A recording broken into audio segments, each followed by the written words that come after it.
How's it going, everyone? My name is Michael SK, and welcome back to Nier. In the last episode, or in the last session, two things happened. One of the things is we faced off against Kaine's Shade, and we found a fragment as a result from the Lost Shrine. And then we found out that if we collect 5 fragments, we'll be able to get to the Shadow Lord's castle. Another thing that went down was we went to the junk heap in order to try and find another one of the fragments. We didn't find it yet. Apparently we have to come back later.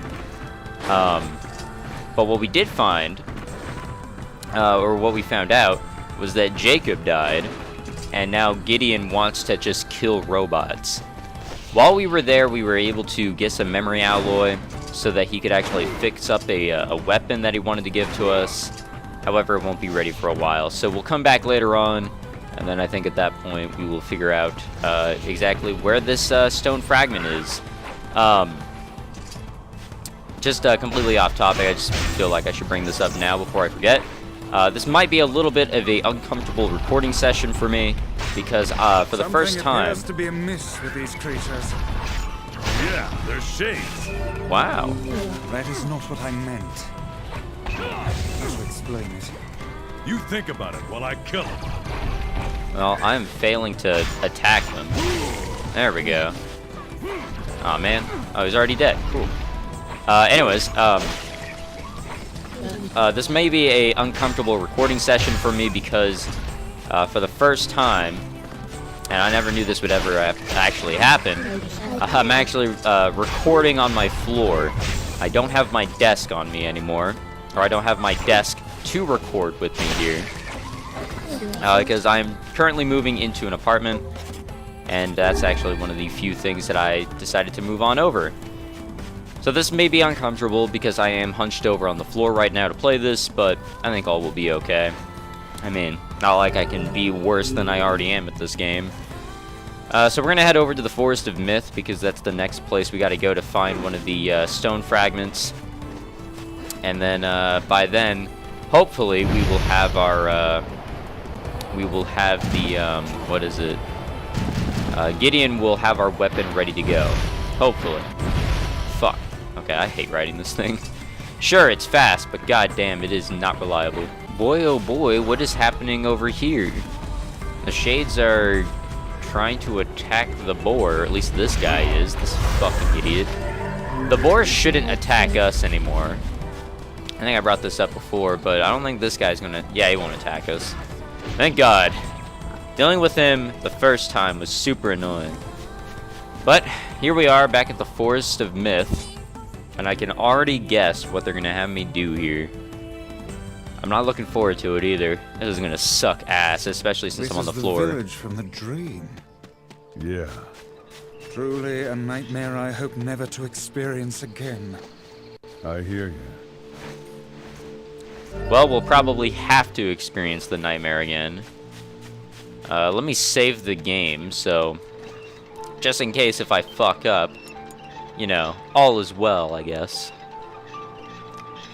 Some chill-ass music, though. God damn. We shall talk with the mayor, who's always sitting here. Ah. Oh, hello. Hi there. How are things?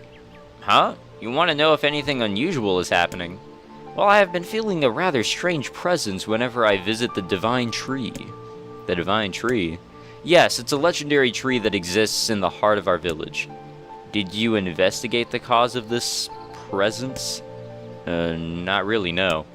And why not? Well, we're not really supposed to go near the tree except for prayer. And why is that? I don't know, alright? It's just how things have always been. Weird. Well, I guess we'll go there. I mean, we're not exactly a part of this village. We can do whatever the fuck we want. We are the grass, we are the trees, we are the woods. Why do we seem to encounter nothing but odd people lately? You should talk, Vice. As if Grimoire Vice is capable of spouting such nonsense. Hang on, I don't think he's done. The dark form that governs all memories. May the words form themselves to your liking. That would be nice. Ah, fuck, here we go.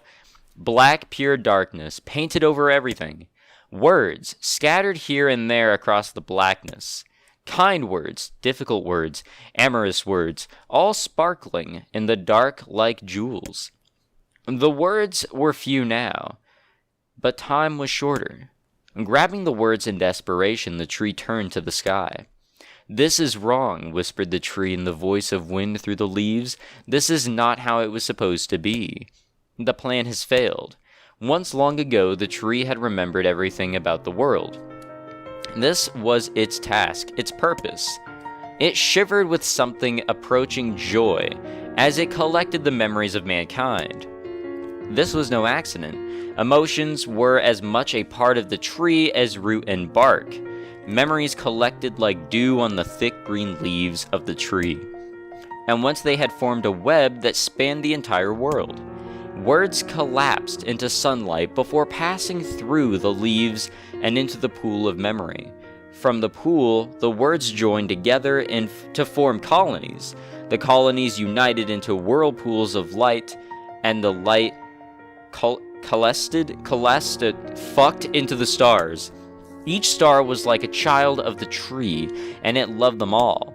Look at my memory. A child is here, brought low by disease. He is far too young to have suffered so. Thin beyond words, the boy's skin is a shade paler than the bleached hospital sheets upon which he lies. His parents no longer visit him, for they cannot bear to watch him suffer. The doctors have long since surrendered his fate to the gods. The boy, too, has abandoned hope. Strange emotions, wariness, hatred, swell within the dark recesses of his young heart. He tries to reject the black terror that germinates his body, but no amount of effort or tears can drive the invader away. He has long ceased to resent his parents and doctors. Once he did, but now his pain is so great that there is little room in his heart to think of others. Only one person brings the boy comfort, a healthy young girl with tan skin and deep blue eyes. She is a beacon of brightness and light in the boy's world. Her very presence is a comfort to him, but he is unable to look upon her face. Whenever they meet, the boy is filled with loathing for his own state. Soon this loathing eats away at what joy he receives from the girl's visits. The girl will stop coming, he knows this. His every waking moment is spent in fear of this day. He thinks that if he could talk to her, if he could tell her of his feelings, that this might not be so, but this conversation never happens. The girl disappears. The boy dies alone. The tree scoops up his memory and carefully stores it within itself. Etched upon it is a single word: envy. Look at my memory.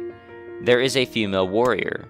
Her greatest enemy is a beast with red eyes that she cannot fully comprehend. When she strikes it with her sword, it turns into a pillar of salt and dies. But when the white smoke clears, a new enemy rises. And another. And another. The warrior knows that her struggle is folly, but fighting the unending stream of enemies fills her with a sense of joy and purpose. Somewhere deep in the warrior's drug-addled mind lies a vague memory of a daughter. Perhaps the child exists only in her head, the dying remnants of a powerful dream she does not know. Her friends and fellow warriors come and go, some flee in terror, some are eaten. She began the fight with 63 companions, but most are gone. The warrior's body shudders. She does not understand why at first. By the time she hears the fierce, low sound, the arena is already enclosed in darkness. Looking up, the warrior sees a beast so large that it blots out the sky. She is laughing. She has been doing so for as long as she can remember. Covered in blood and dirt, the warrior laughs. She laughs and laughs until the town that contains her daughter collapses into a pile of dust. This memory has been stored for a long time. It is etched with a single word: loss. Look at my memory. A red dragon falls from the heavens. Ah, that memory has been lost. A shame, it was a favorite of mine. After many centuries of existence, the tree saw that its carefully labeled memories were beginning to dwindle. Once seemingly infinite, the memories now seemed ready to disappear forever.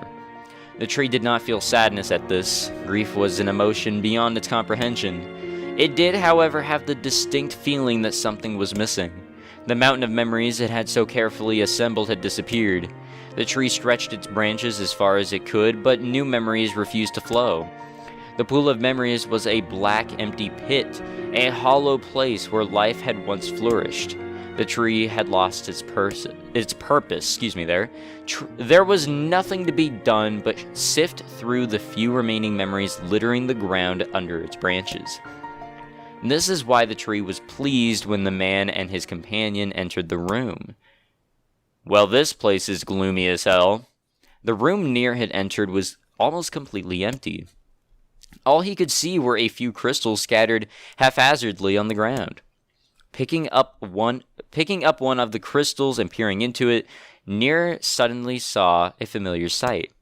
It was the Forest of Myth, its villagers prisoners of their own dreams. "I apologize," the tree thought. "That is all that remains." As Nier stared at the jewel, bewildered, a voice suddenly called out from the depths of his mind. The voice implored them to listen. It was an order. Following it was mandatory. Abruptly, the pair realized that they must listen. They must listen! Look. A small shadowy presence appeared from beneath the floor. It looked to be a shade. The shade grasped several jewels in its hand. More jewels tumbled out of its mouth like shards of broken teeth, sights and sounds tinkling from each one before vanishing forever. The creature was abusing the memories, treating the precious object like a collection of cheap playroom toys. And this shade appears to be consuming the memories. That little thing, it's barely worth my time to kill. The tree extended a branch toward Nier. Without a second thought, Nier brought his blade down on the shade, tearing its stomach wide. Jewels burst from the shade and poured across the chamber floor. "Look," thought the tree, "there is the conviction memory I had lost, and satisfaction, and many others as well. Yes, this is good." The tree opened its mouth and attempted to speak, but no sound emerged. A millennium of silence and solitude had caused the tree to forget certain things, but rather than be upset, it greeted the development with good cheer. Focusing all its power on the riddle of speech, the tree formed a kind of makeshift vocal cord and tried again. "Ahem. I implored..." It spat out a glimmering green jewel. One more time. "I implore you." There we are. What was the color of the lost envy? What? I don't know. That was the boy, right? I don't know. I didn't know that had a color. Blue? It spoke. This shade has intelligence and emotion. Who cares? Nier brushed Vice's comment aside as his sword sliced through the shade's right arm. The shade extended its remaining arm to Nier. "I must touch him. I must make contact." The moment its fingers brushed against Nier, the tree felt a warm sensation begin to burn. Something hot coursed through its fingers, up its arm, and out to its entire body. It was emotion, more than the entity had felt in centuries. The tree cried out in surprise and joy. 1,000 years alone, 1,000 years in quiet contemplation. The tree felt like it was going to break apart.